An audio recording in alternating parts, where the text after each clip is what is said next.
Nah ini saya mau nanya Gus, sebenarnya korin itu apa sih? Definisi korin itu sendiri apa? Itu kalau misalnya manusianya sendiri sudah meninggal, ini keberadaan korinnya di mana? Berpendapat bahwa Gus itu apa istilahnya aji mumpung lah gitu, karena dengan kasus seperti ini kan lagi blowing up nih. Ya, waktu saya pulang ke Malang, Bang, itu kan barengan sama ibu-ibu penumpang Sriwijaya SC.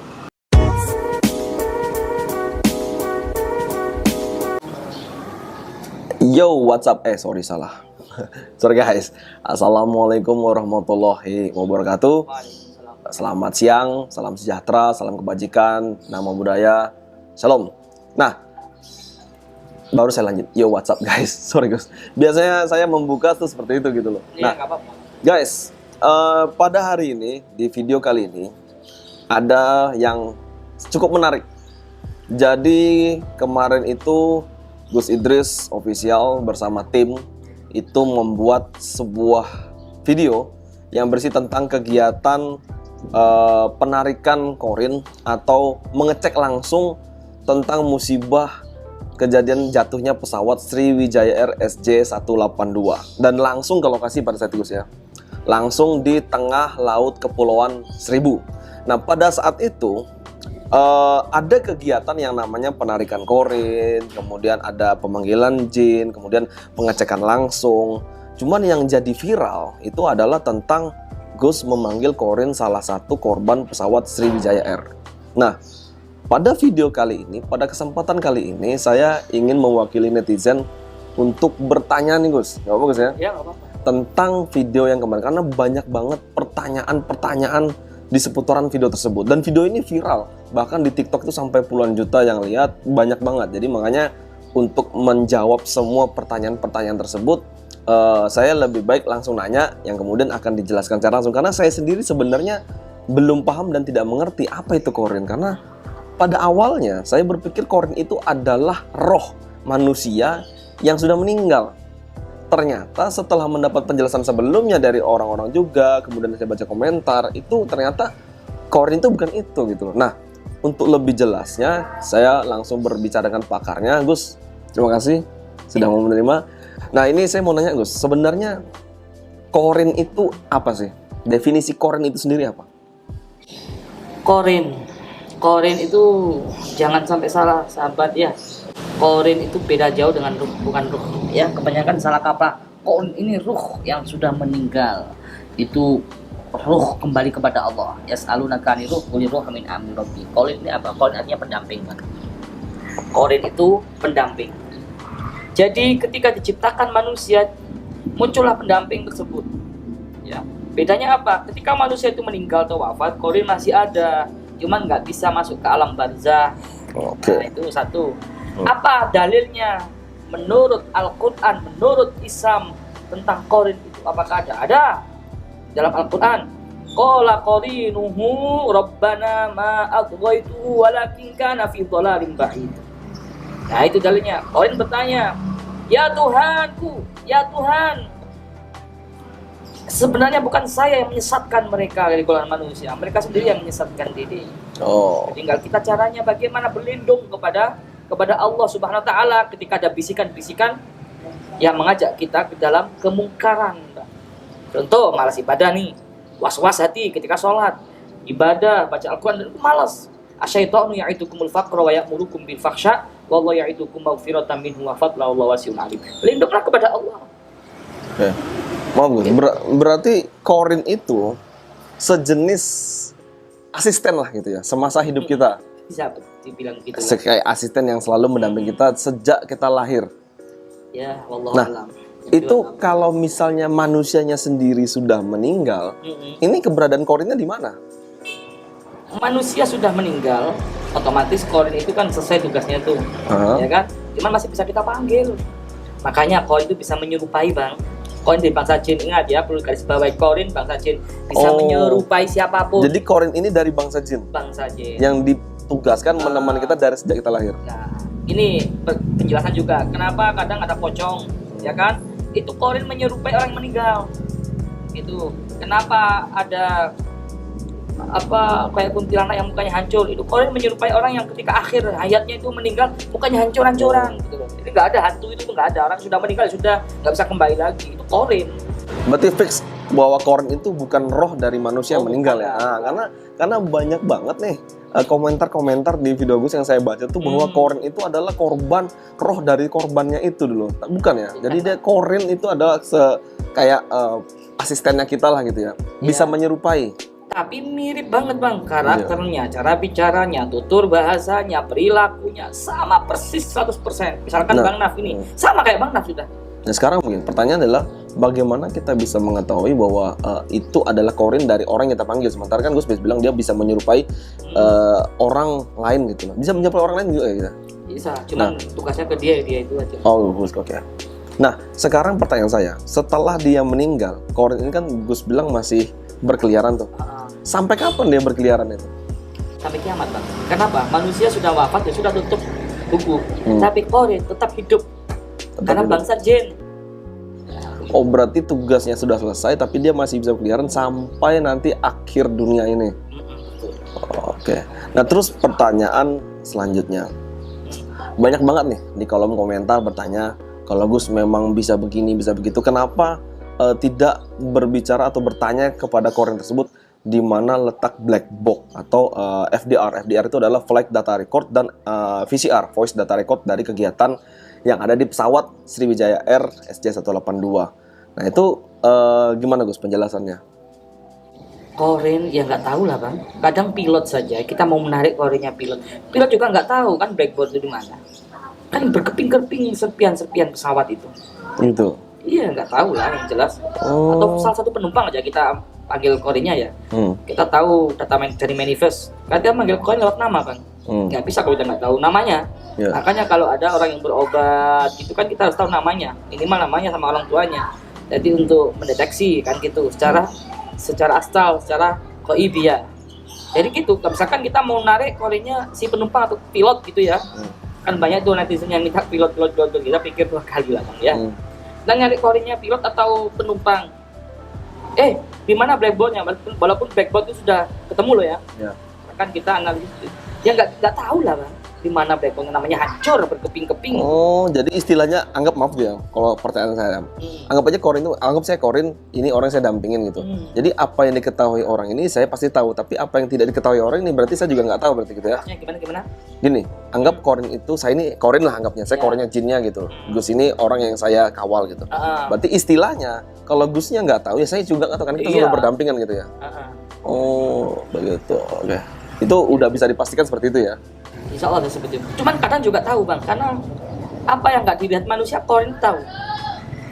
Karena dia bangsa jin gitu ya. Karena dia bangsa jin. Apa yang nggak diketahui manusia, jin itu tahu. Ya ini, jadi kemarin itu memang viral banget video itu dan ada beberapa yang pro kontra gitu. Banyak banget yang, jadi termasuk saya juga berpikir awalnya bahwa Korin itu adalah sebuah roh gitu. Sosok roh manusia yang sudah meninggal, ternyata bukan ya? Bukan. Yas'alunaka ani ruh, quli ruhu min amri rabbi. Roh kalau sudah meninggal, alam barzah sudah nggak ada ikut campurnya, Korin nggak bisa menembus alam barzah lagi. Oh, berarti Korin itu adalah seorang jin yang mendampingi manusia sejak lahir ya? Betul. Cuma Sejak cenderung seperti manusia tersebut. Misalkan manusia itu matinya jelek, ya nirukan gitu. Kalau matinya baik pun? Ya baik. Oh. Nih gini, saya mau nanya nih, gimana pendapat Gus tentang fenomena viralnya masalah penarikan Korin di Sriwijaya Air yang banyak berpendapat bahwa Gus itu apa istilahnya aji mumpung lah gitu, karena dengan kasus seperti ini kan lagi blowing up nih, lagi rame-ramenya gitu. Itu apakah memang ada ini gitu? Saya itu lagi bertanya, kenapa Gus sampai bela-bela datang ke tempat kejadian di lokasi jatuhnya pesawat Sriwijaya Air gitu. Apakah memang aji mumpung karena ada kesempatan lagi berita seperti ini atau ada apa? Baik, yang pertama kenapa saya sampai ke tempat lokasi tersebut ya. Waktu saya pulang ke Malang, Bang. Itu kan barengan sama ibu-ibu penumpang Sriwijaya SC. Kita sempat komunikasi lama karena beliau butuh cas HP-nya wafat HP-nya mati ya. HP-nya mati. Kenapa? ini ribet, dia curhat. Sekarang pesawat kok ribet ya, gini pakai. Bentar Gus, maaf Gus, saya potong. Itu maksudnya Gus kemana? Dari mana kemana maksudnya? Saya ke Malang. Dari Jakarta. Dari Jakarta, Hari Soekarno-Hatta. Yang hari Sabtu itu berarti. Iya. Oh, jamnya sama ya? Jamnya sama, kita ketemu di situ sama. Cuman kan sama-sama delaynya. Oh ya. Cuaca buruk. Oh ya benar Ya, benar. saya berangkat jam 12, itu kan jam 1 berapa gitu ya. Ya. Jam 2 atau jam 1 gitu. Hmm. Memang ketemu kita di situ. Demi Allah kita ketemu di situ. Oke. Yang membuat saya ternyuh ada sebagian kata dari beliau ya. Saya nggak sempat menghubungi keluarga. Ini HP saya mati, tolong pinjamkan cas untuk saya. Kemudian ketika kita turun di Bandara Abdurrahman Saleh Malang, ada kabar Sriwijaya tujuan Pontianak dari Soekarno-Hatta hilang, lost kontak. Tek bang hati saya bang. Sampai nggak bisa tidur di Malang itu. Terngiang-ngiang wajahnya jelas, ibu-ibu itu kasihan banget. Disitulah kemudian saya balik lagi ke Jakarta besoknya. Keinginan hati untuk langsung ke lokasi itu kuat banget gitu loh bang.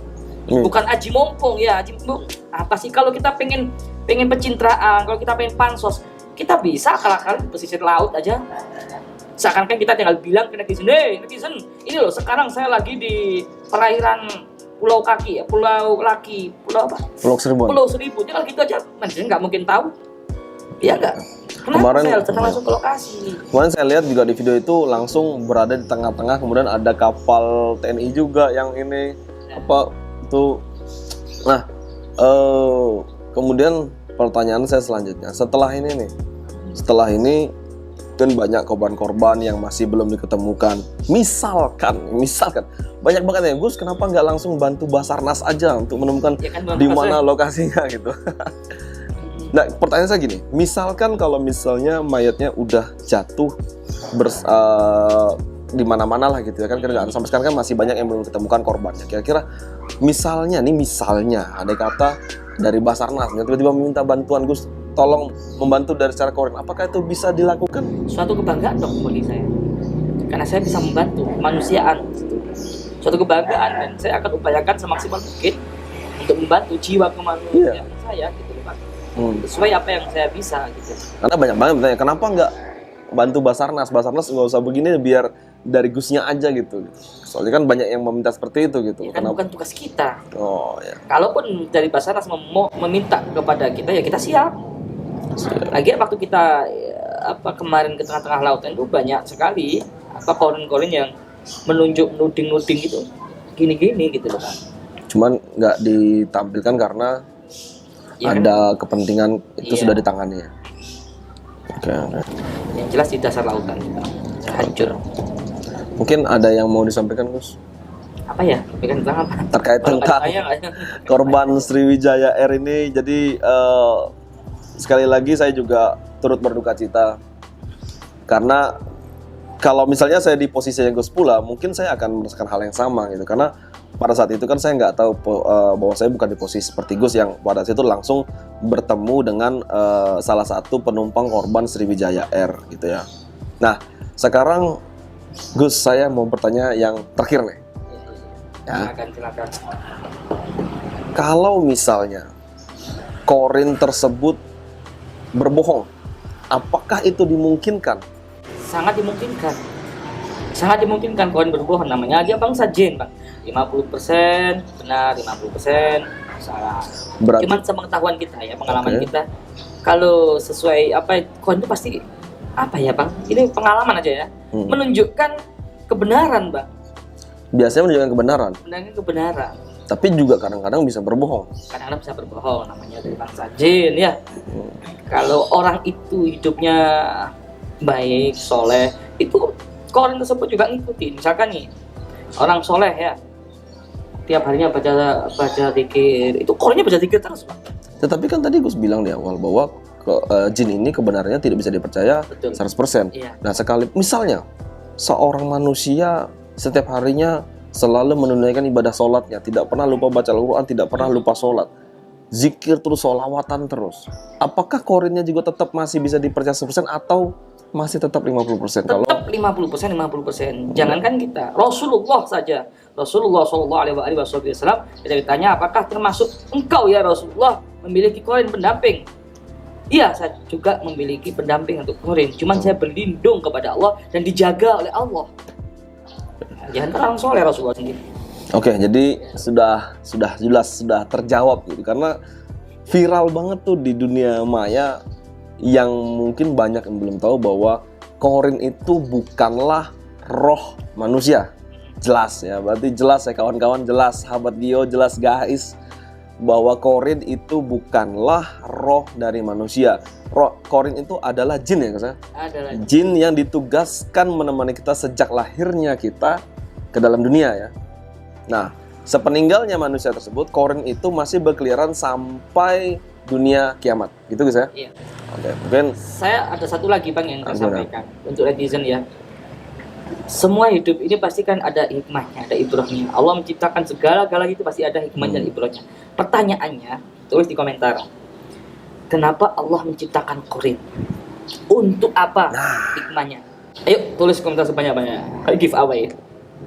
itu kalau saya tanya dijawab sekarang nggak itu? Oh, janganlah. Jangan, Itu giveaway. Oke. Kenapa Allah menciptakan Qorin ya? Apa hikmahnya? Oleh Iya, apa hikmahnya? Karena juga kebenarannya tidak bisa dipercaya 100% gitu. Lalu apa hikmahnya Qorin itu diciptakan? Ya juga ya. Sama seperti pertanyaan saya. Kalau misalnya saya nggak tahu ya, kalau di agama lain kan saya pernah baca bahwa manusia Adam dan Hawa itu bisa jatuh ke dalam dosa pertama kali karena kalau di dalam Kristen itu ada memakan buah kuldi gitu ya. Sama juga di Muslim. Sama. Nah, pertanyaan saya, kenapa Allah itu menciptakan buah ini?